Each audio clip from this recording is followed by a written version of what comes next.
Long ഡിസ്റ്റൻസിൽ നിന്ന് എൻ്റെ birthday celebration എങ്ങനെയാണെന്ന് ഞാൻ പറയാം. രാവിലെ തന്നെ സർപ്രൈസ് ഗിഫ്റ്റുമായിട്ട് എൻ്റെ സ്ലൊവേക്കിയൻ ഫ്രണ്ട് വീട്ടിലാണെങ്കിൽ ആൻറ്റി ഒരു ബഞ്ച് ഓഫ് റോസസ് തന്നു. ചെറുക്കൻ്റെ വകയാണ് കേട്ടോ, ചെറുക്കൻ തരാൻ പറ്റത്തില്ലല്ലോ. അത് കഴിഞ്ഞിട്ട് എന്നെ ബർത്ത്ഡേക്ക് ഒരുക്കുന്നതാണ് ഈ കാണുന്നത്. ഒരു പിങ്ക് കളറിലെ ബാൻഡും ഒരു ഐഡൻറ്റിറ്റി കാർഡൊക്കെ തന്നു, മൈ ബർത്ത്ഡേ എന്നൊക്കെ പറഞ്ഞു. നല്ല ചളി ലുക്കല്ലേ. എന്തായാലും ആ ബർത്ത്ഡേ ഐഡൻറ്റിറ്റി ഞാൻ എടുത്ത് മാറ്റി. പിന്നെ ആൻറ്റി നടുക്ക് തന്നെ നമ്മുടെ മെഴുകുതിരി കൊണ്ട് വെക്കുന്നുണ്ട്. ബർത്ത്ഡേ കാർഡ് ഒത്തിരി അപ്പം നിർത്തുന്നത് ഞാൻ പറഞ്ഞ് ഊതി ഞാൻ തന്നെ കൈ കൊട്ടുന്നു. കണ്ടില്ലേ, എന്ത് രസമല്ലേ.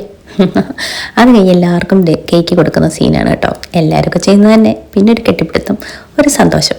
അത് കഴിഞ്ഞ് അടുത്തല്ല ഞാൻ തന്നെ വിളിക്കുവാണ്, വരൂ കേക്ക് മേടിക്കൂ, കഴിക്കൂ, നീ അതെടുത്ത് എൻ്റെ വായിൽ വെക്കൂ എന്നൊക്കെ ഞാൻ പറയാം. അത് കഴിഞ്ഞ് ആൻറ്റീൻ്റെ മോടെ ന്യൂക്കെ നിന്ന് ബർത്ത്ഡേ വിഷസ് ഒക്കെ പറയുന്നു. മിസ് ചെയ്യുന്നുണ്ട് അവളെ, അടിപൊളിയായിരുന്നു അവളുള്ളപ്പം. അതുകൊണ്ട് ഹാപ്പി ബർത്ത്ഡേ ചേച്ചി എന്നൊക്കെ പറഞ്ഞു. യൂക്കലയിലെ ലാസ്റ്റ് ഇയർ ചെറുക്കൻ്റെ സർപ്രൈസ് ഗിഫ്റ്റായിരുന്നു, പഠിക്കാൻ പറ്റിയിട്ടില്ല ഇതുവരെ. ഈ വർഷത്തെ ചെറുക്കൻ്റെ ഗിഫ്റ്റ് ആയത് കേട്ടോ.